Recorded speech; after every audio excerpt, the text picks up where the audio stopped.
নমস্কার, দেখছেন কলকাতা টিভি, সঙ্গে রয়েছে আমি স্বর্ণালী। শুরু করছি সংবাদ সারাদিন। শুরুতেই যে খবরের দিকে নজর রাখবো, বাংলা ভাষা আন্দোলন জোরদার করতে তৃণমূলের প্রতিবাদ সভা আজ এবং আগামীকাল, অর্থাৎ আগামীকাল রবিবার ধর্মতলার গান্ধী মূর্তিতে তৃণমূলের প্রতিবাদ সভা।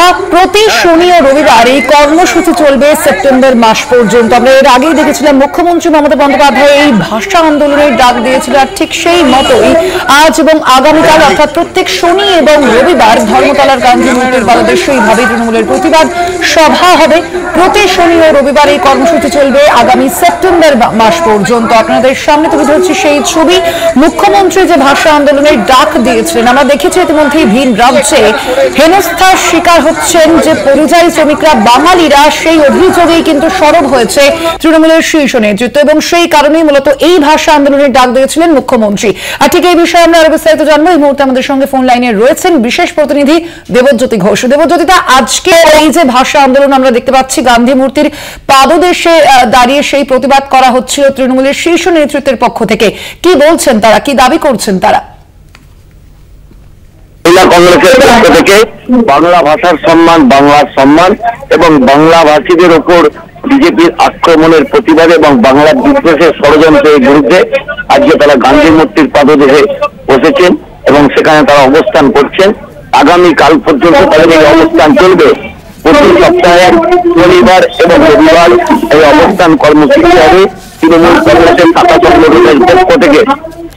অত্যন্ত এই মুহূর্তে রাজনৈতিকভাবে গুরুত্বপূর্ণ, কারণ মমতা বন্দ্যোপাধ্যায় এই ইস্যুটিকে রাজনৈতিকভাবে ব্যবহার করতে চাইছেন 26-এর বিধানসভা নির্বাচনে। সেই জায়গাতে আজকের এই কর্মসূচি অত্যন্ত গুরুত্বপূর্ণ।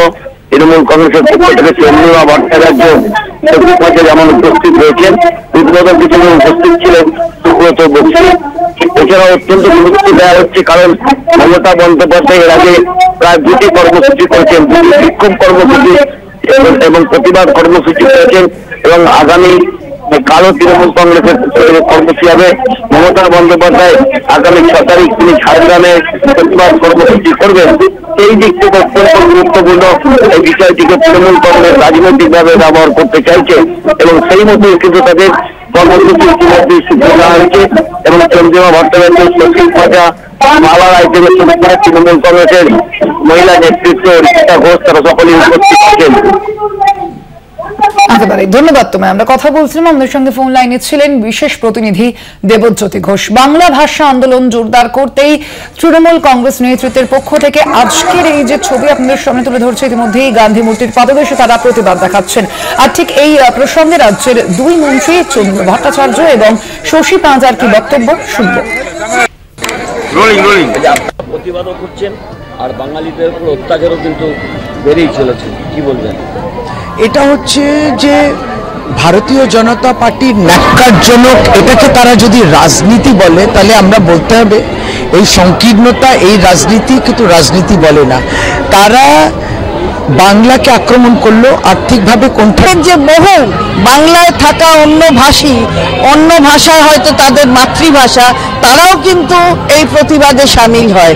অর্থাৎ বাংলায় থাকলে তাদেরও কিন্তু বাংলার প্রতি একটা সম্মান জন্মায়। বাংলা এই ক্ষেত্রটা তৈরি করে দিতে পারে, কারণ বাংলা কাউকে অসম্মান করে না। তো বাঙালিদের ওপর এবং বঙ্গভাষীদের ওপর যেভাবে অত্যাচার সংঘটিত হচ্ছে, তাতে শিশুও বাদ যাচ্ছে না, বয়স্ক লোকও বাদ যাচ্ছে না। এটা কিন্তু সহ্য করা হবে না। ডবল ইঞ্জিন সরকারের ইঞ্জিন কি করে খুলে দিতে হয় সেটা আমরা জানি, সুতরাং আমরা সেটা করে দেবো এবার।